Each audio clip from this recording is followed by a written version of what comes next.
Good afternoon, everyone.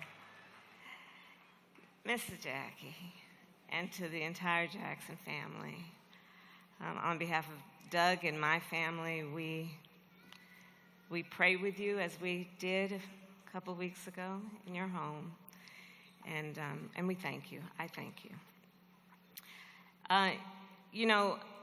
So let me just say, I predicted a lot about what's happening right now.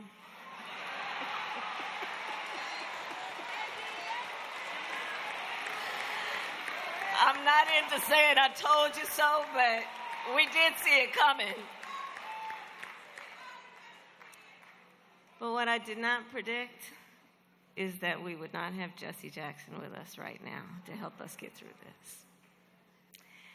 And this afternoon has been such a beautiful remembrance of his spirit, his life, and his faith. And in a way that Reverend Al talked about it and so many others have, I do think of this afternoon as what it is doing for me to renew my faith in what is possible, fueled by the hope that Jesse Jackson so often reminded us of. I'm reminded of a passage in the Gospel of Matthew, chapter 7, verse 7.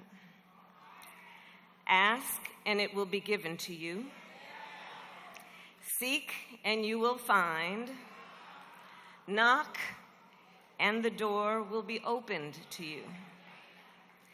And so from a young age, we know that Reverend Jackson saw that the doors had been closed to the millions of people across our nation and throughout the world who were otherwise so deserving. And they were doors, of course, to opportunity, to equity, to justice, to freedom. And so he dedicated his life, as we all know, to breaking down those barriers. So when we are speaking of these doors, I will share with you that as a child, I was raised that when you see a closed door, you must knock and wait to be invited in. What life has taught me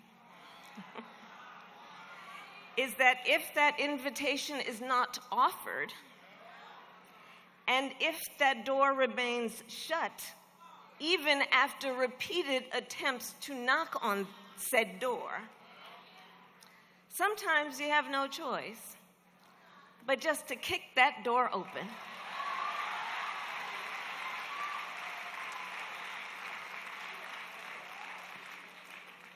Reverend Jackson was impatient. He did not waste time waiting. Even when the doors in front of him were barred and bolted, even if those on the other side hesitated or even ignored him, he always devised a way through. Jesse Jackson was a strategist. He was one of the most effective community and political organizers of our time. And he was the founder, I think most would agree, the founder of the Modern Progressive Coalition. Think about the work that he did. In addition to the strength of his spirit and his determination, the leadership of Jesse Jackson was defined by his vision, dare I say his ambition, to tap into what otherwise had been untapped in terms of the potential of a coalition of seemingly different people who could be brought together around shared values and ideals and experience. That's what Jesse Jackson did. He modeled that for so many of us. Over the past half century, that coalition strategy, his methodology, has been the heartbeat for so many movements about progress in our country. Those movements born out of struggle, but resulting in progress. Think about, and it was mentioned, the women leaders that he elevated, like the self-described colored girls, who have been a driving force behind so many campaigns that have been about freedom and justice. Throughout his life, Reverend Jackson reminded us that the many fights for freedom are interconnected. He saw not only the interconnection, but the interdependence of the various struggles for justice and dignity on behalf of Black Americans, Native and Asian Americans, Latino, LGBTQ Americans, and Americans with disabilities. That was Jesse's rainbow, and he continued to grow it. He gave us the language, the rainbow, to understand, as has been said, the beauty that comes after the storm when we see what is possible and what can be unburdened by what has been. As he once said, when a barrier falls for one of the locked out, it opens the doors for all. And that is what he told me, and what he taught me, and how he inspired me. I was a student at Howard University, you know, when Jesse Jackson was one of the leaders of the anti-apartheid movement, and me and my classmates would go out on the mall every weekend and protest, looking at Jesse Jackson as a model of what that movement should and could have been. I was a law student then in 1988 when Jesse Jackson decided to run again.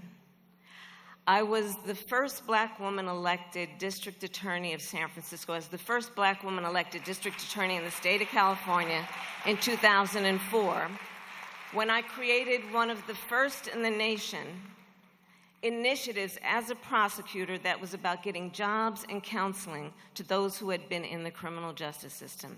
And at the time, the powers that be told me I was not supposed to be doing that. They said, "Why are you letting people out of jail when you're supposed to put them back in?" Jesse Jackson spent a lot of time in the Bay Area. Many of you may know. I saw Butch Wing here.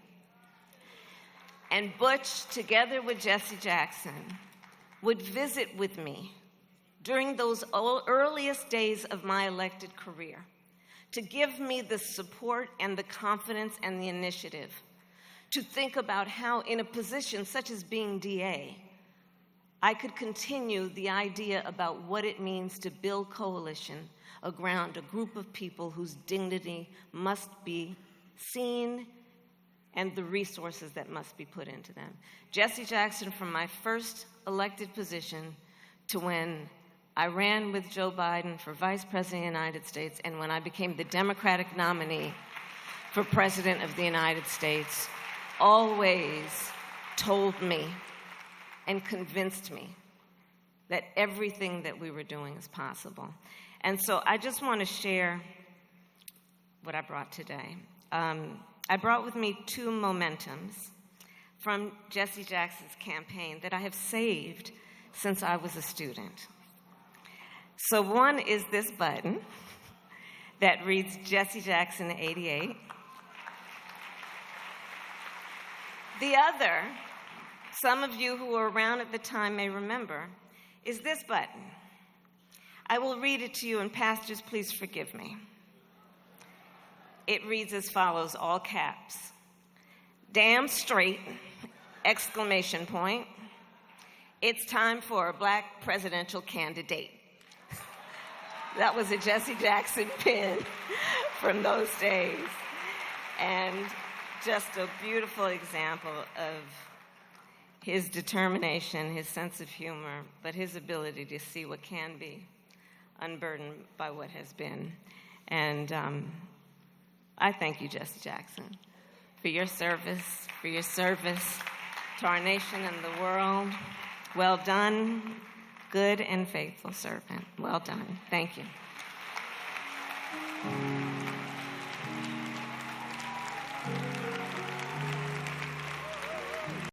Support journalism you trust. Support PBS News. Donate now, or even better, start a monthly contribution today.